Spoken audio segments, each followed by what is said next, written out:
People, deluded, I'm back again. I promise you, yeah, until I stepped out to make this video, nobody was drilling. They're drilling. As you lot know, I'm back in Soho Square. Whatever the weather, deluded videos have to make people. So allow me to make myself comfortable and just talk through the nonsense talking points that I have that's been playing on my own brain. Firstly, I think we have to give a round of applause to Granit Xhaka, man, because I know he'll obviously divide opinion. Certain people will recognise that he is a decent player with a lot of deficiencies. Certain people he can do nothing wrong. Certain people even now he can do nothing right. And obviously, what has happened a few weeks ago has been put to bed, but that added fuel to the fire. And I think it's been good from the fans, and it's also been good from Xhaka and everyone connected to just somewhat forget that, because nobody covered himself with any glory 100%. Xhaka, I'm sure Xhaka, if he had his time again, might have reacted differently. I don't feel he should feel any sort of way by telling fans, as disrespectful as it is, to F off if they're telling him to F off. The man is human and he's dealt with a lot of, quite frankly, a lot of bullshit. So it was all neither party. And my risk is that because Xhaka was already one of these players that polarised his opinion, with what has happened, I would have, not to say any, apologies for that people, I don't know what's just blown on the screen, but with that being said, I would have thought, you know, every game it risked Xhaka becoming the talking point of the game. With every mistake, hypersensitive sort of stuff. With every good game, certain things are being said, and it just takes away from Arsenal, it just takes away from football, really. But credit to the fans, that's not happened. Everybody's got on with it. One thing you can never question is Xhaka's integrity, personally, because for me anyways, regardless of what you believe in him as a professional footballer, I don't think he's ever gone out there not to give 100%. I think he's always given 100%. I think he's turned a new corner of sorts under Arteta. Long term remains to be seen, but he's played quite well. Obviously, Xhaka still has a mistake in him, but he's a decent player and he gets it. And I think against Chelsea, he had a mature performance when required to step into defence. He is you describe him as a leader and a talker and all these things anyways, but seeing that in the dynamics against Chelsea, I was really happy to see.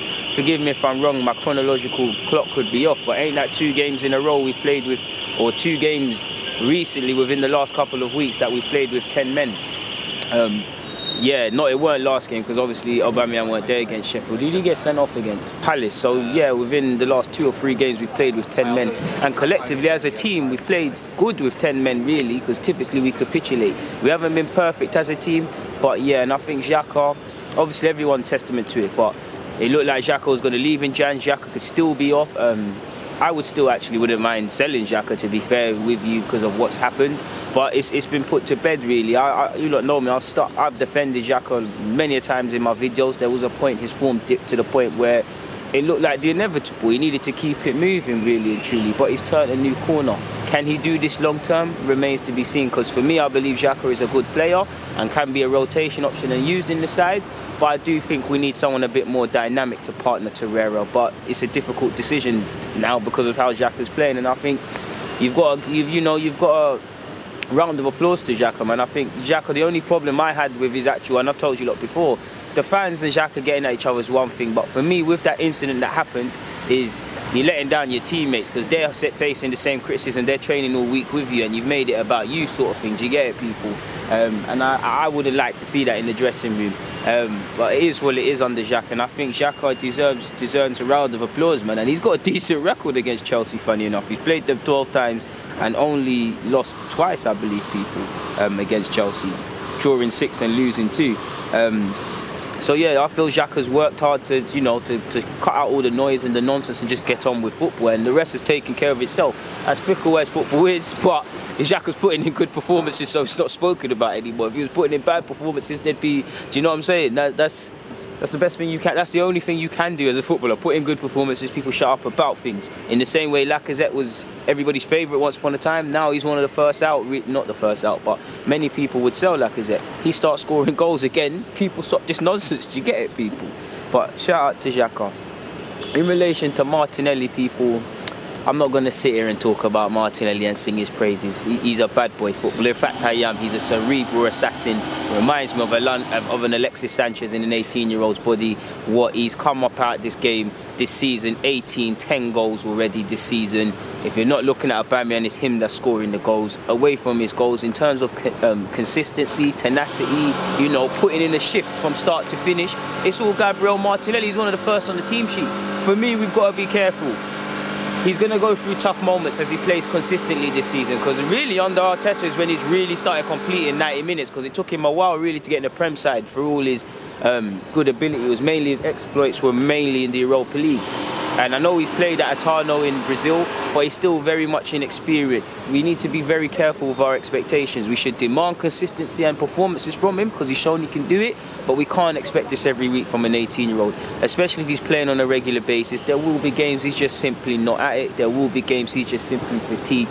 He's just simply tired, people. It will happen. Especially as he seems to be completing 90 minutes week in, week out. He's going to be blowing, and Arteta knows he'll have to take... Right now, he's one of the first names on the team sheet, and you're wetting your lips at the fact of Aubameyang potentially with him and obviously Pepe when they all return, and obviously suspensions and them things are not a thing. But we need to be careful of this over-reliance on Martinelli. Like Arteta knows more than anyone. He's a young man playing week in, week out like Saka. They're going to suffer from burnout. Saka shown... What game was it Saka looked knackered? We don't want any injuries. We don't want any of these things. And he will go through loss of form and these things, but he's incredible, man. His movement is what impresses me the most. And there's a method behind the madness to the movement. He's not just doing it for a specific reason. You listen to Saka's comments in The Athletic, he's doing it for a specific reason. He's telling players, put it in behind. He's consistently making that run. Listen, I think you can be taught movement, but I do think a lot of these natural instincts are born with you, and Martinelli's got that. Even from pre-season, like I said, if he's not scoring or assisting, he weren't too far from the crime scene in terms of, you know, scoring. He can, for me, he's a number 9. He can lock down left wing and number 9, but for me, he's a false 9. I really see, when Alexis Sanchez people was up front in that false 9 position under Wenger, I think that's Martinelli's thing, man. And I'm scared, man, because in 2-3 years, he could be a very good player, man. And with that being said, you know, the big boys will be circling, but it's lovely to have... It's impossible not to be excited about Martinelli. It's lovely to have a player which we didn't expect much from him, because, again, we weren't watching him like that, or maybe you was, and then you was expecting that, but excelled expectations, without a doubt, one of the best teenage prospects in the country, in the world, in fact.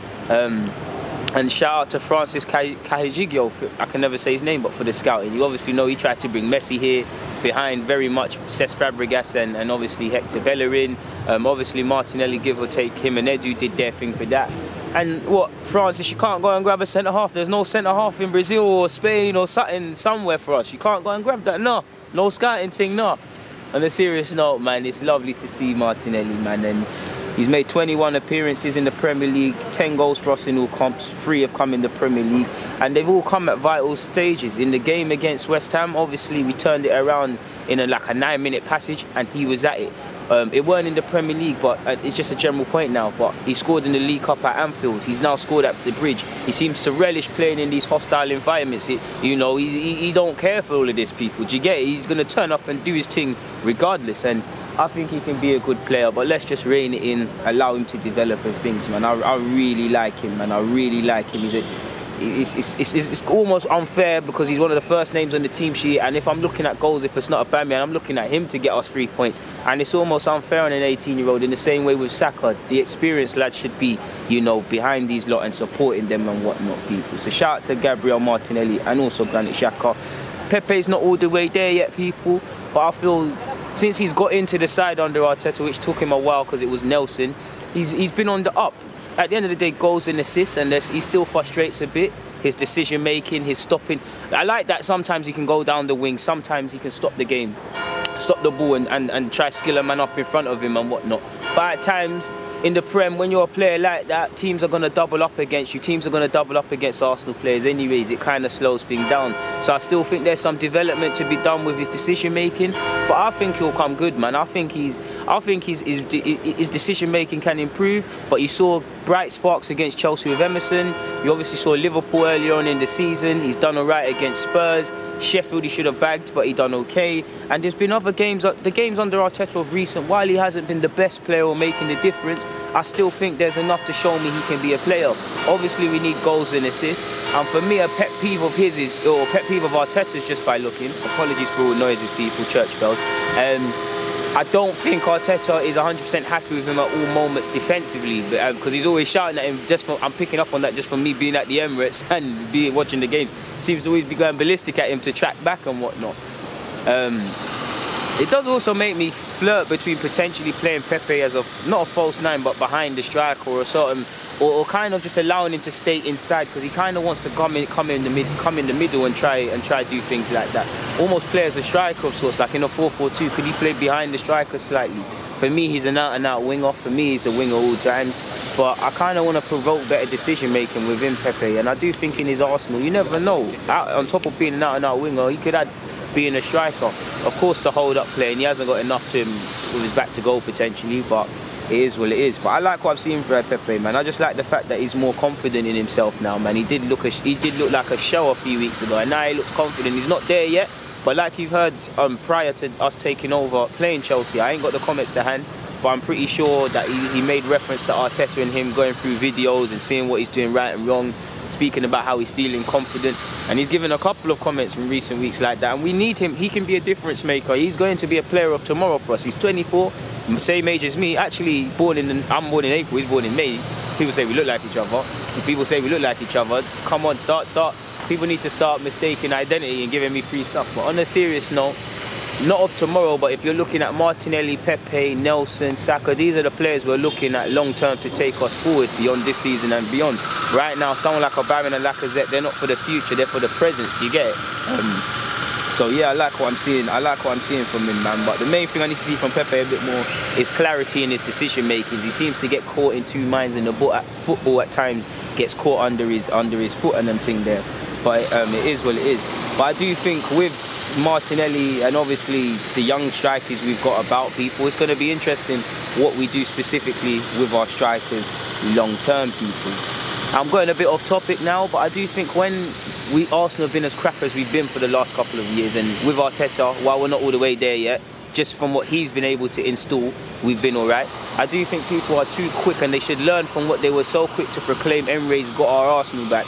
It's not even Arteta's fault. I'm just saying, I do think fans in general don't look at the full picture. There are positives, there are negatives. There's people that's ridiculously negative all the time. There's people that's ridiculously positive. If we use the Chelsea game, for example, there's some positives.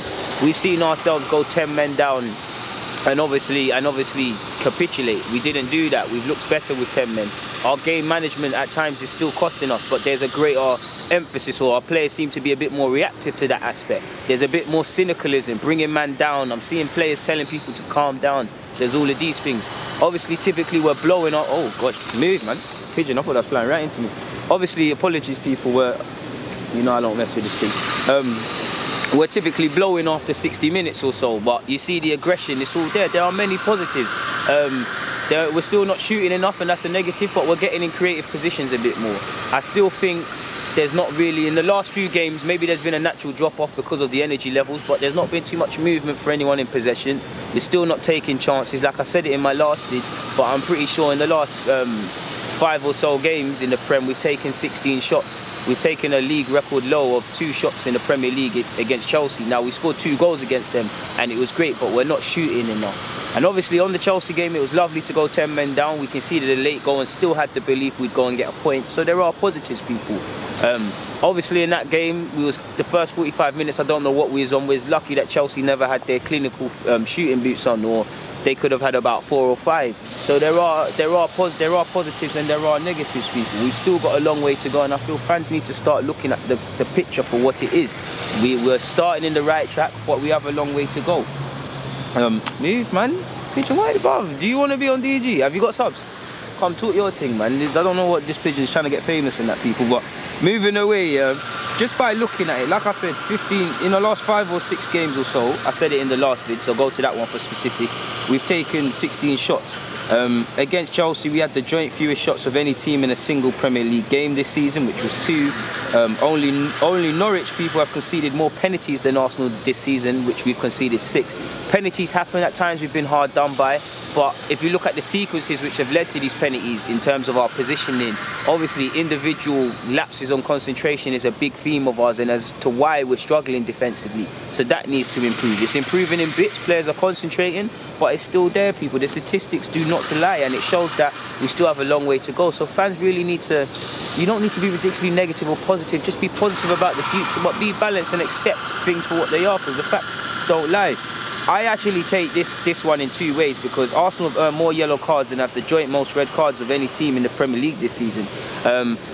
Obviously, a lot of them yellows and tactical and red cards, well, the red cards, it's lapses of concentration, it's players not doing the right things, of course. But for me in particular, the yellow cards, it shows we're being a bit more cynical, because under Arteta in particular, I've seen players take that yellow and try and kill the flow of the opposition, so I don't mind that. So you can take that one in two ways, you get.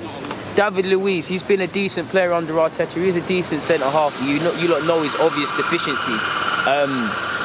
And things. We knew the player we was getting, he's been in the Prem. But if you look at it, similar to Cech, how when Cech left Chelsea and came to Arsenal, his individual errors is. If you look at it, David Luiz has conceded as many penalties this season for Arsenal as he did in his entire career at Chelsea, which was 3. Now David Luiz makes mistakes and stuff, but that also is there something wrong with our structure or lack of structure, which is showing the frailties of David Luiz and exposing his his weak points more so than Chelsea did, didn't it? Because naturally, if you know your player makes mistakes or has an error, any competent manager or team is going to try and hide them. Like, let's just say I'm a centre half, I might be the best centre half in the league, but I might be slow.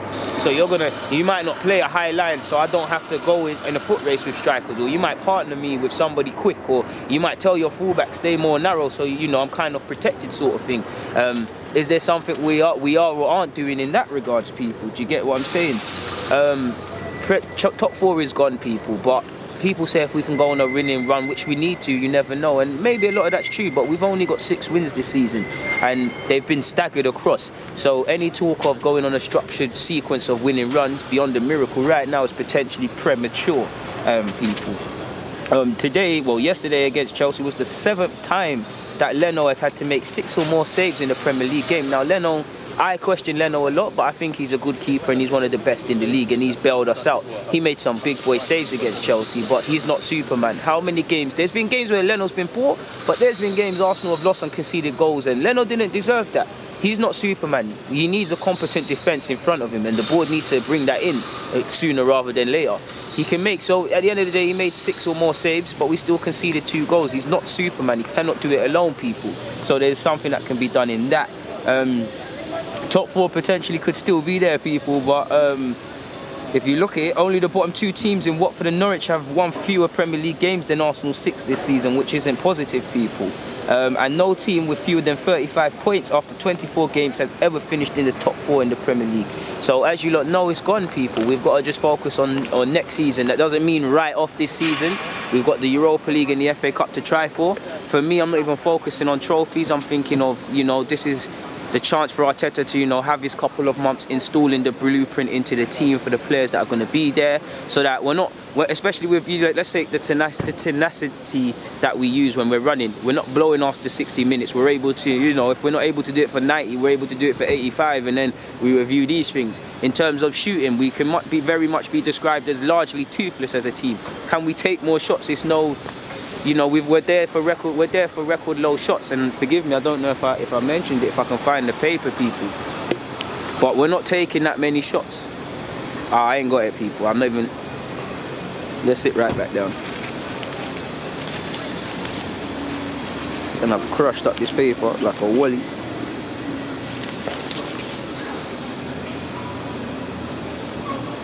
Nah, people, I ain't even got it. Oh, here we go. Arsenal had the joint fewest shots of any team in a single Premier League game this season, which stands at 2, people, which, do you get it? I don't need to tell you why you don't shoot, you don't score. It's not rocket science, but there's too much noise and it's distracting you lot from listening to what I'm saying. It's time to get back in before everybody clocks I'm gone. So on that note, it's people, DG, I'm out.